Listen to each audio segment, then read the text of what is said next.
1,00,000 మంది శివభక్తులతో కలిసి మహారుద్రాక్ష పూజలో పాల్గొనండి. వెంటనే కాల్ చేసి మీ పేరును నమోదు చేసుకోండి. నమస్తే, welcome back to Suman TV. Present మనతో పాటున్నారు తోడు నీడ ఆర్గనైజేషన్ ఫౌండర్ రాజేశ్వరి మేడం. నమస్తే మేడం. నమస్తే నవీన. మేడం, రీసెంట్ గా సుప్రీం కూడా ఒక తీర్పు ఇచ్చింది. చాలా సంతోషకరమైన వార్త అనుకోవాలి. గృహిణులకి ఇన్నాళ్లకైనా గుర్తింపు వచ్చింది. మొన్నటి వరకు ఏం చేస్తున్నామంటే నేను హౌస్ వైఫ్ అనేవాళ్ళు. హౌస్ వైఫ్ అనగానే హౌస్ వైఫా అనేవాళ్ళు చాలా మంది ఉన్నారు ఇప్పటికీ కూడా. అవునా, నువ్వేం చెయ్యవా, జాబ్ చెయ్యవా అంటారు. కానీ ఇప్పుడు అనడానికి లేదు, రైట్స్ లేవు, తీసేసింది సుప్రీంకోర్టు. ఇప్పుడు ఏంటంటే గృహిణులు కూడా దేశ నిర్మాతలే, వాళ్ళకు కూడా మనము వెలకట్టాలి. వాళ్ళు కుటుంబాన్ని ఎలా అయితే సక్రమంగా తీర్చిదిద్దుతున్నారో దేశాన్ని కూడా తీర్చిదిద్దే రైట్స్ వాళ్ళకి ఆ బలం ఉంటుంది అని చెప్తున్నారు. కొంతమంది దీని ఏంటంటే ఇదేనా అంటే నెలకి 30,000 అని చెప్పేసి చెప్పారు కదా, ఇంతేనా వాళ్ళ పనికి వెలకట్టేది అని కొంతమంది అంటున్నారు. కొంతమంది ఇప్పటికైనా ఆర్థికంగా మమ్మల్ని గుర్తించారని అంటున్నారు. మరి మీరేమనుకుంటున్నారు మేడం?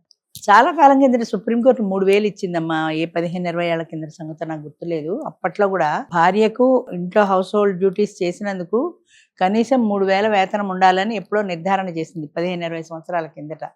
అది ఇప్పుడు కాలం మారి అన్ని రేట్లు పెరిగాయి కాబట్టి ఇప్పుడు 30,000 చేశారు. అయితే ఇందులో మనం గమనించదగ్గ విషయం ఏంటంటే వస్తువులు సేవలోని ఉండేవి. మా చిన్నతనంలో చదువుకున్నాము. అంటే డాక్టర్లు, లాయర్లు వీళ్ళు చేసేదాన్ని సేవ అంటారు, కానీ వస్తువుల కింద రాదు. ఇప్పుడు వాడు ఆటో నడిపితే దానికి ఒక సర్వీసు, నువ్వు వెలకట్టి ఇంత రేట్ అని ఇస్తావు. అట్లాగా డాక్టర్ ప్రాణం పోస్తే దానికి ఒక నువ్వు ఇంత ఇస్తాను అని అంటే అది వాడి ప్రాణానికి ₹1,00,000 ఇచ్చావనుకో, వాడి ప్రాణం విలువ 1,00,000 కాదు. ఉరిశిక్ష పడేవాడిని ఉరిశిక్ష తప్పించావనుకో, వాడు ఉరిశిక్ష వాడి ప్రాణం విలువ 1,00,000 అంటే కాదు. అంచేత వాళ్ళని సేవలు అన్నారు. వాళ్ళు చేసేది టీచర్సు, లాయర్సు, డాక్టర్సు, ఈ ముగ్గురు చేసేవి సేవలు అన్నారు. ఆ సేవని డబ్బుతో వెల కట్టలేం. అలాగే సుప్రీంకోర్టు కూడా 30,000 ఇచ్చిందంటే డబ్బుతో వెల కట్టి కాదు, నీ సేవకు ఒక గుర్తింపు అని. అది తర్వాత ఇంకొక విషయం మాట్లాడతాను. అంటే ఆడవాళ్ళకి ఇష్టం ఉండదు. 30,000 నీకు ఇచ్చారు, నీ ఫుడ్ వెళ్ళిపోతుంది. భర్తే కదా హోమ్ మేకర్కి ఇచ్చేది. ఫుడ్ వెళ్ళిపోతుంది అక్కడే, షెల్టర్, ఇల్లు ఆయన ఇల్లే ఫ్రీగా ఉంది, నువ్వు అక్కడ ఉంటున్నావు. ఇంకా నీకేం ఖర్చు ఉంటుంది విడిగా? నీ పాకెట్ మనీ 30,000 సరిపోదు ఆడదానికి. అసలు ఏ రకంగా ఇంతేనా అని అడుగుతున్నారు. 30,000 నీకు నీ ఇష్టం వచ్చినట్టు ఖర్చు పెట్టుకోవడానికి 30,000 ఇచ్చాడు. నువ్వు సినిమాకి వెళ్ళు, షికార్కి వెళ్ళు, చీరగా అనుకో, ఏం చేసుకోమని. ఫుడ్ షెల్టర్ అక్కడ వెళ్ళిపోతుంది కదా, మరి ఇంకేం కావాలి? అంతకంటే 30,000 సరిపోదా అంటే ఇప్పుడు ఆడవాళ్ళందరూ నా మీద యుద్ధానికి వస్తారు. కానీ అది మన సేవకు ఒక గుర్తింపు అనుకోవాలి. తర్వాత ఇంకోటి ఏంటంటే వండడం పెట్టడం అనేది ఒక రకంగా బాధ్యత. కార్యేష్ దాసి కరణేష్ మంత్రి భోజ్యేష్ మాత అంటారు. అంటే వాడికి కడుపు నిండా భోజనం పెట్టడం నీ బాధ్యత. అయితే వంట మనిషి వండితే ప్లేట్ వడ్డించడం నా బాధ్యత కదా, వంట ఆవిడే చేస్తుంది, నాకు సంబంధం లేదంటే ఇదంతా ఒక అండర్స్టాండింగ్తో వెళ్ళిపోవాలమ్మా భార్యాభర్తల మధ్యన. అది మనం చేసే సేవకు ఒక గుర్తింపుగా భావించాలి. కానీ నీకు ఎంత ఇస్తే సరిపోతుంది? ఒక రేటు ఉంటుందా దానికి? క్లాస్ 4 అయితే 30,000, మిడిల్ క్లాస్ అయితే 50,000, హై క్లాస్ అయితే 1,00,000. అలా ఉంటుందా? అలా ఉండదు కదా, ఎవరికైనా ఒకటే కదా. మరి అయితే క్లాస్ 4కి 30, నాకు 30 అని హై క్లాస్ ఆవిడ అడగచ్చు కదా. అంచేత ఇది నీకు ఒక గుర్తింపుగా మాత్రమే భావించాలి. కానీ అసలు ఎంతమంది ఇస్తున్నారు? ఇప్పుడు కోర్టు అంటే తీర్పు చెప్పింది. రేపు పొద్దున్న నేను ఇంటికి వెళ్ళి మా ఆయన అడిగితే 30,000 మూసుకో, నేను వంట మనిషి పెట్టుకుంటాను, నువ్వు ఇచ్చేదేంటి, నువ్వు వండక్కలేపమ్మంటారు, అంతే కదా. అంచేత ఇది ప్రాక్టికల్గా చెప్పారు. కానీ ఎంతమంది భార్యలు తర్వాత ఓ 50,000 ఇన్కమ్ ఉన్నవాడు ఉంటాడు, 30,000 ఇవిడికే ఇచ్చేస్తే ఆయన ఇల్లు ఏం నడుపుతాడు? అది కూడా చూడాలి కదా మనం. నాకు 30,000 అని నువ్వు అడిగితే నీ లెవెల్కి, అంటే ఆయన లెవెల్కి ఆయన 50,000-60,000 సంపాదిస్తే అందులో సగం జీతం నీకే పోతాయి. ఆయన కుటుంబాన్ని ఏం పోషిస్తాడు? అప్పుడు నువ్వు పోషిస్తావా? పోనీ నువ్వు సరుకులు తెస్తావా, నువ్వు కూరలు తెస్తావా, ఇంటి అద్దె కడతావా? ఏమి కట్టవు. ఈ 30 నాదే అంటావు. మరి మిగతా డబ్బుతో ఆయన ఎలా ఇల్లు నడపాలి?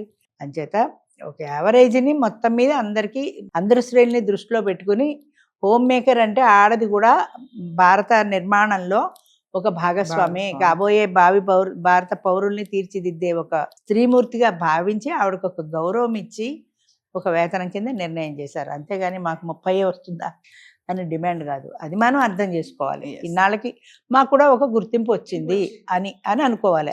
తర్వాత విషయం మాకు కూడా ఒక గుర్తింపు వచ్చింది అంటే అని ఒక నీకు ఒక గౌరవం లభించింది, నీకు ఒక గౌరవమైన స్థానం లభించింది.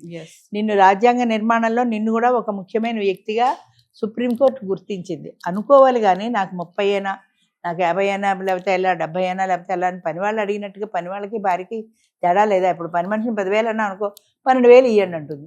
అలా నువ్వు 30,000 చాలదే, పని మనిషికి నీకు తేడా ఏముంది? ఎస్. ఇంటి ఇల్లాలిగా భర్తగా ఆయనకి ఎంత బాధ్యత ఉందో ఇంటి విషయంలో నీకు కూడా అంతే బాధ్యత ఉంది. ఆయన బయటికి వెళ్ళి పనులు చేసుకుంటే హోమ్ మేకర్గా నువ్వు ఇంట్లో ఉండి ఇల్లు చక్కదిద్దుతున్నావు, ఇంటి బాధ్యత తీసుకున్నావు నువ్వు. దానికి ఒక వెల కట్టడం కాదు అది. వస్తువులు సేవలు అన్నట్టు టీచర్లు, డాక్టర్లు, లాయర్లు అన్నట్టు హోమ్ మేకర్స్ అని కూడా అందులో చేర్చాలేమో కొన్నాళ్ళకి. అంచేత అది దానికి వెల కట్టడం కాదు, నీకు ఒక గుర్తింపుగా భావించాలి తప్ప 30,000 మాకేం సరిపోతుంది అంటే నువ్వు వేరే వెళ్ళి వండుకొని తిని పెట్టడం లే కదా. నువ్వు కుటుంబంలో ఆ భోజనం ఆ ఇంట్లో చేస్తున్నావు, ఫుడ్ షెల్టర్ నీకు అక్కడే దొరుకుతున్నాయి. ఇంకా నీ పాకెట్ మనీ కేవలం నీ సొంత ఖర్చుల కోసమని ఇచ్చింది. అది సరిపోదు అని అనుకుంటే ఉన్నది కూడా లాక్కుంటారు. అంటే మేడం ఈ తీర్పుతో నువ్వు హౌస్ వైఫ్ నువ్వు ఏం చెయ్యట్లేదా అనే వాళ్ళందరికీ నోర్లు మోయించొచ్చు కదా. మూతబడినట్టు అంతే. హోమ్ మేకర్ అంటే వాడు ఏం చేయటం, అవును మావాడేం పని చేయదండి ఇంట్లో కూర్చుంటుంది అంతే అనే కాదు. చాలా మంది ఏం చేస్తావు పొద్దు నుంచి సాయంత్రం దాకా ఇంట్లో కూర్చుని అనే భర్తలు చాలా మంది ఉంటారు. వాడు వెళ్ళిన తర్వాత ఒక్కరోజు కూర్చొని గమనిస్తే తెలుస్తుంది వీళ్ళు ఎంత పని చేస్తారో ఇంట్లో. మళ్ళీ సాయంత్రానికి పిల్లలకి టిఫిన్లు, సాయంత్రానికి వంటలు, బట్టలు, గదులు, ఇన్ని పనులు చేసుకుంటారు వాళ్ళు.